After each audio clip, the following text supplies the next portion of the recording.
শীতকালে ঘন্টার পর ঘন্টা বসে বসে মটর ছেলা থেকে শুরু করে রান্নাঘরের সমস্ত কাজ একদম সহজ করার মতন টিপস আজকে তোমাদের বলবো। সংসারের এমন কিছু টিপস তোমাদের সাথে শেয়ার করবো যেগুলো দেখলে তোমরা অবাক হবে এবং চমকে যাবে।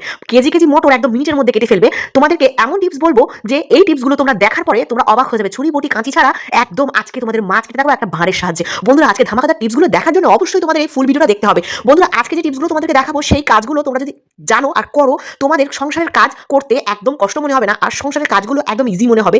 কিচেনের এমন কিছু গুরুত্বপূর্ণ রহস্য আজকে তোমাদের সাথে দেখাবো, সেগুলো দেখলে তোমরা অবাক হবে এবং চমকে যাবে। দেখো, আজকে তোমাদেরকে টিপসের মধ্যে যেটা দেখাবো সেটা তোমরা দেখলে সত্যি অবাক হবে। দেখো, এগুলো কিন্তু জ্যান্ত মাছ, আর এগুলো কি মাছ তোমরা কারা কারা জানো অবশ্যই কমেন্টের মাধ্যমে জানাবে। এগুলো কিন্তু আমরা ল্যাটা মাছ বলি, তোমরা কে কি বলো সেটা কিন্তু কমেন্টের মাধ্যমে অবশ্যই বলবে। তো এই মাছগুলো কাটা কিন্তু ভীষণ ঝামেলা, কারণ এগুলো অনেক পিছল হয়, কাটতে গেলে ছাইয়ের প্রয়োজন হয়। তো ছাই ছাড়া কিন্তু আজকে তোমাদের এই মাছগুলো আমি কেটে দেখাবো। তো কিভাবে কাটবো তোমাদেরকে বলি।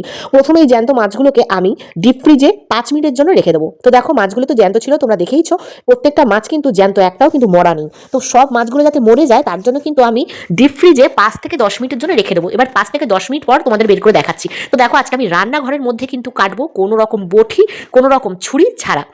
তো দেখো কিভাবে কাটবো। সবার প্রথমে আমি তোমাদের রান্নাঘরটা দেখিয়ে দিই, আমার রান্নাঘরটা কতটা পরিষ্কার। আর মাছ কাটার পরেও কিন্তু এতটাই পরিষ্কার থাকবে, কোনো গন্ধ কোনো স্মেল থাকবে না। আর মাছ কাটার পরে বেসিং জাম হবে না। বেসিং ক্লিন করার এমন একটা টিপস তোমাদের বলবো, তোমরা অবাক হয়ে যাবে এবং চমকে যাবে, সত্যি বলছি। তো দেখো, প্রথমে কিন্তু আমি মাছগুলোকে কাটার জন্য বেসিংয়ে ফেলে দিয়েছি। আর দেখো, বেসিংয়ে যে একটা নেট দেওয়া থাকে সেই নেটটাকে আমি তুলে দিয়েছি। এবার আমি একটা কাঁচির সাহায্যে কিন্তু এই মাছগুলোকে কাটবো, কোনো রকম ছুরি বটি লাগবে না, কোনো রকম ছাইয়ের প্রয়োজন নেই। তো দেখো, আমি মাছগুলোর প্রথমে ডানা পাখনাগুলোকে আমি কাঁচি দিয়ে কেটে নিলাম। এবার কিন্তু আঁশ ছাড়াবার পালা বন্ধুরা। তো এই আঁশগুলো ছাড়ানোর জন্য আমি যে টিপসটা অবলম্বন করি সেটা তোমাদেরকে আজকে বলবো। বন্ধুরা, মাছের আঁশ ছাড়ানো একদম ইজি হয়ে যাবে, আর চমকে যাবে তোমরা এই টিপসটা দেখলে পরে। তোমরাও ঘরে বসেই মাছ কেটে নিতে পারবে, বাজারে টাকা দিয়ে আর মাছ কাটানোর দরকার পড়বে না, একদম মিনিটের মধ্যে তোমরা কিন্তু মাছ কেটে ফেলবে। বন্ধুরা, চা খেয়ে চায়ের ভাঁড়গুলো তোমরা কি ফেলে দিয়ে আসো? না, ফেলবে না। কখনো সখনো একটা চায়ের কাপ ব্যাগের মধ্যে ভরে বাড়ি নিয়ে আসবে, আর সেই কাপটা মানে সেই ভাঁড়টাকে দিয়ে এইভাবে মাছ ছাড়িয়ে নেবে। যত বড়ই মাছের আঁশ হোক না কেন, এই মাছের আঁশ ছাড়াতে কিন্তু বন্ধুরা কোনো ছুরি বটির দরকার পড়বে না। এই ভাঁড় দিয়েই কিন্তু তোমরা মাছের আঁশ ছাড়াতে পারবে। তো দেখো, মাছটাকে আগে পানিতে ভিজিয়ে নিলাম। এরপরে আমি মাছের গায়ের যত কাঁটাগুলো রয়েছে সেই কাঁটাগুলোকে, সাইডের যে কাঁটাগুলো থাকে আর কি, পালকগুলো, সেগুলোকে কাটলাম। এবার কিন্তু আমি ভাঁড় দিয়ে সুন্দর করে দেখো মাছের আঁশগুলোকে ছাড়িয়ে পরিষ্কার করে নেব। কখনো সখনো বন্ধুরা রান্নাঘরে সব জিনিসই থাকে, কিন্তু আমরা বুদ্ধি খাটিয়ে করতে পারি না। আমরা যদি একটু বুদ্ধি খাটিয়ে নিই তাহলে কিন্তু আমাদের কাজগুলো ঠান্ডার মধ্যে সহজ হয়ে যায়, আর কিন্তু আমরা সংসারে কিছু টাকাও সেভ করতে পারি। জানো তো বন্ধুরা, আমাদের ঘরে কিন্তু দেখো এরকম ধরনের ফেলা জিনিস এমন এমন থাকে যেগুলো আমরা ফেলে দিই, কোনো প্রয়োজন মনে করি না, কিন্তু সেইগুলোই আমাদের কাজে লেগে যায়। যেমনটা দেখো, এই যে ভাঁড়টা, আমি কিন্তু এই ভাঁড় সবসময় একটা দুটো ঘরে রেখে দিই, বা মাটির প্রদীপ দিয়েও তোমরা এই কাজটা করতে পারো।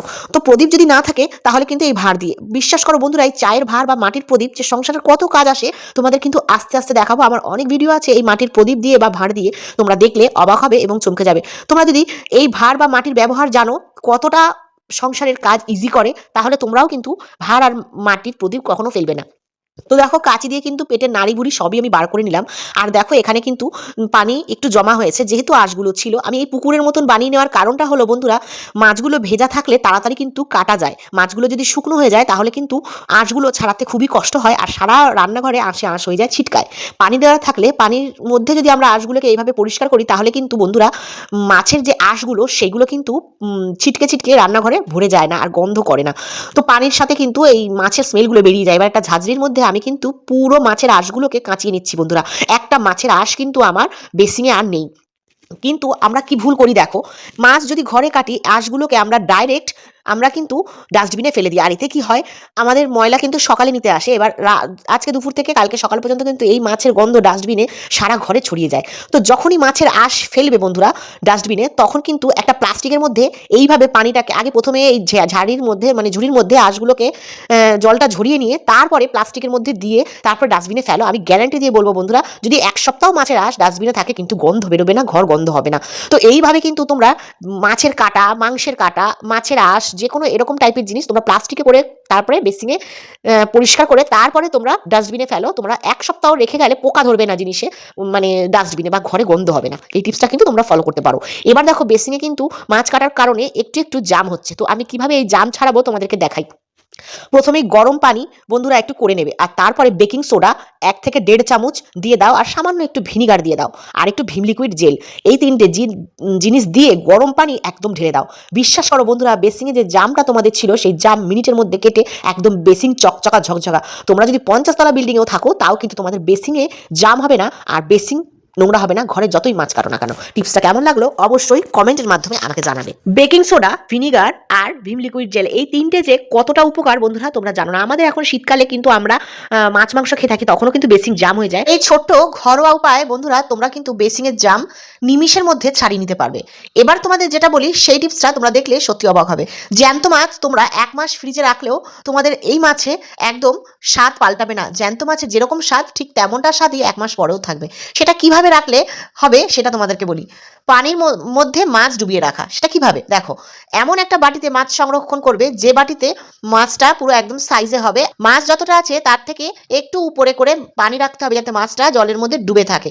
তো এইভাবে যদি তোমরা মাছ স্টোর করো ফ্রিজে, তাহলে কিন্তু অনেক দিন পর্যন্ত জ্যান্ত মাছের স্বাদ মাছের মধ্যে থাকবে। আর এখানে দেখো আমি একটা আটার প্লাস্টিক কেটে ফ্রিজের মধ্যে রেখেছি, তোমরা দেখতেই পাচ্ছ ফ্রিজে কিন্তু একটুও বরফ জমেনি ডিপ ফ্রিজে। তো আটার প্লাস্টিক ফেলে না দিয়ে সাইজ করে কেটে এইভাবে রেখে দাও, তাহলে কিন্তু ডিপ ফ্রিজের মধ্যে কখনোই বরফ জমা হবে না। এতে তোমাদের কারেন্টের সাশ্রয়টাও হবে। বন্ধুরা এরপরে যেটা তোমাদের বলবো সেটা তোমরা অনেকেই করে থাকো, যারা করো না তাদেরকে আজকে আমি বলবো। দেখো কিছুটা মাছ আমি ফ্রিজে রেখেছিলাম, আর কিছুটা মাছ আমি আজকে রান্না করব। তার জন্য কিন্তু মাছটাকে আমি ধুয়ে নিয়েছি। এবার কি করব, চাকু দিয়ে এরকম হালকা হালকা কাট লাগিয়ে নেবো। এই কারণে কাট লাগাবো, এটা যেহেতু গোটা মাছ, আমি যদি এটা স্লাইস করে কাটতাম মানে পিস করে কেটে নিতাম তাহলে কিন্তু নুন হলুদ মশলা সবই মাছের মধ্যে ঢুকতো। কিন্তু এটা যেহেতু গোটা, বডিটা অনেকটাই চওড়া আর বড়, তার জন্য কিন্তু আমি এটাকে একটু একটু কাট করে নিলাম যাতে মশলাগুলো এর ভিতরে ঢোকে আর খেতে যাতে স্বাদ হয়। এবার দেখো বন্ধুরা, হাত না লাগিয়ে মাছ কিন্তু আমি সুন্দর করে কারণ এই সমস্ত মাছগুলো একটুখানি গন্ধ গন্ধ থাকে, তার জন্য আমি হাতে মাখলাম না। হাতে মাখলে এই গন্ধটা কিন্তু হাতে অনেকক্ষণ থেকে যায়, তার জন্য আমি মাখলাম না। তো নুন হলুদ লঙ্কার গুঁড়ো আমি একটু দিয়ে এটাকে মাখলাম, আর দেখো হাতটা কিন্তু একদম আমার শুকনো। তোমরাও কিন্তু এরকম হাত না লাগিয়ে মাছ মেখে নিতে পারো। বন্ধুরা আজকে তোমাদের এমন একটা টিপস বলবো সেটা তোমরা সত্যি বলছি অনেক উপকারে লাগবে। তো বন্ধুরা এই যে মটরশুঁটি এখন শীতকালে কিন্তু বাজারে ভরে ভরে পাওয়া যাচ্ছে, আর মটরশুঁটির কচুরি, মটরশুঁটির ঘুগনি, মটরশুঁটির যে কোনো তরকারিতে দিলে দারুণ লেভেলে খেতে স্বাদ হয়। কিন্তু আজকে তোমাদের যে টিপসটা বলবো সেই টিপসটা তোমরা দেখলে সত্যি অবাক হবে। এই মটরশুঁটি মিনিটের মধ্যে কিভাবে ছাড়াবে সেই টিপসটা তোমাদেরকে আমি বলছি। যে কোনো একটা পাত্রে সমস্ত মটরশুঁটি রেখে দেবে, আর ফুটন্ত গরম জল, একদম উষ্ণ গরম জল দিলে হবে না, একদম ফুটন্ত গরম জল এই মটরশুঁটির মধ্যে দিয়ে মিনিমাম 5 মিনিট ভিজিয়ে রাখো। আর তারপরে দেখো খেলা। টপ টপ করে মটরশুঁটি দেখো আমি ছাড়াচ্ছি, একদম মিনিটের মধ্যে ছাড়ানো হয়ে গেছে। আমার 2 কেজি মটরশুঁটি কিন্তু ছিল এখানে। আমি কিন্তু পুরো ঘড়ির কাঁটা দেখে আজকে মটরশুঁটি ছাড়িয়ে তোমাদেরকে বললাম 15 মিনিট টাইম লেগেছে আমার এতগুলো মটরশুঁটি ছাড়াতে। 5 মিনিট ভিজিয়েছি আর 10 মিনিটের মধ্যে 2 কেজি মটরশুঁটি কিন্তু আমি ছাড়িয়ে নিয়েছি একদম মিনিটের মধ্যে। কিন্তু দেখো বন্ধুরা, মটরশুঁটিগুলো সেদ্ধ হয়নি, একদম শক্ত শক্ত রয়েছে। শুধুমাত্র মটরশুঁটির যে খোসাগুলো সেগুলোই কিন্তু বন্ধুরা নরম হয়েছে। আর এই মটরশুঁটির খোসাগুলো নরম হওয়ার কারণে কিন্তু শুঁটিগুলো তাড়াতাড়ি করে বেরিয়ে গেছে। টিপসটা ভালো লাগলে অবশ্যই কমেন্টের মাধ্যমে জানাবে। যারা এখনো পর্যন্ত সাথে আছো, যদি এটা লাইক করতে ভুলে যাও, একটা লাইক করে দিও, সাথে একটা কমেন্ট করে দিও। এবার দেখো আলুর ছিলকা ছাড়াতে কত কষ্ট এই নতুন আলুর। বন্ধুরা নতুন আলুর ছিলকা ছাড়াতে গেলে রান্নাঘর নোংরা হয়, হাত নোংরা হয়, আর অনেকটা করে খোসাও বেরিয়ে যায়। একটা পুরনো মোজার মধ্যে এইভাবে আলু ঢুকিয়ে দিয়ে একটু ঘষা মাজা করলে কিন্তু আলুর ছিলকা ছাড়ানোও হয়ে যায়, আর নোংরাগুলোও কিন্তু মোজাটার মধ্যে পড়ে থাকে। রান্নাঘরটা কিন্তু একদম নোংরা হয় না। টিপসটা ভালো লাগলে অবশ্যই জানাবে। দেখো আলুর মধ্যে যত ময়লা ছিল সব কিন্তু এই মোজার মধ্যে রয়ে গেছে। এবার তোমাদের যেটা বলবো সেটা সত্যি অবাক করা টিপস। পর্দা লাগানোর সময় বন্ধুরা আমরা একটা ভুল করে থাকি, আমরা আলাদা আলাদা করে এইভাবে লাগাই। আর আলাদা আলাদা করে এইভাবে লাগার কারণে পর্দা দেখতে কিন্তু খুবই বাজে লাগে, আর দেখতে কিন্তু খুবই খারাপ লাগে। টানাটানি করতে গেলে হট করে যদি কেউ ঘরে ঢুকে যায়, পর্দা হালকা টান লাগলেই পুরোটা খুলে যায়। আর কিন্তু ঘরে আমরা থাকি কি অবস্থায় না অবস্থায়, সে অবস্থাটা কিন্তু আমাদের যে আসে সে দেখে ফেলে। তো পর্দা এমনভাবে লাগান যাতে যে কেউ আসলে হট করে খুলতে গেলে কিন্তু খুলবে না। তো দেখো আমি মুখে বলার থেকে তোমাদেরকে দেখিয়ে দিচ্ছি কিভাবে লাগালে পর্দাটা সবসময় কভার থাকবে, খুলবে না। তো দেখো প্রথমে পর্দাটা ফোল্ড করে এভাবে ঢুকিয়ে মাথাটা একটা বের করে রাখবে, আর পরের পর্দাটার মাথা আগে ঢুকিয়ে তারপরে পিছনের পর্দাটার মাথাটা আটকে দেবে। আমি যেভাবে লাগিয়েছি তোমরা দেখে নাও, তাহলেই বুঝতে পারবে। এবার দেখো বন্ধুরা, হট করে যদি কেউ ঘরের মধ্যে ঢোকে চট করে কিন্তু পর্দাটা খোলা পাবে না। পর্দা কিন্তু দেখো কত সুন্দর স্টিল, আর আগে যেভাবে আমি লাগিয়েছিলাম সেভাবে কিন্তু পর্দাটা মাঝখান দিয়ে ফাঁকা ছিল।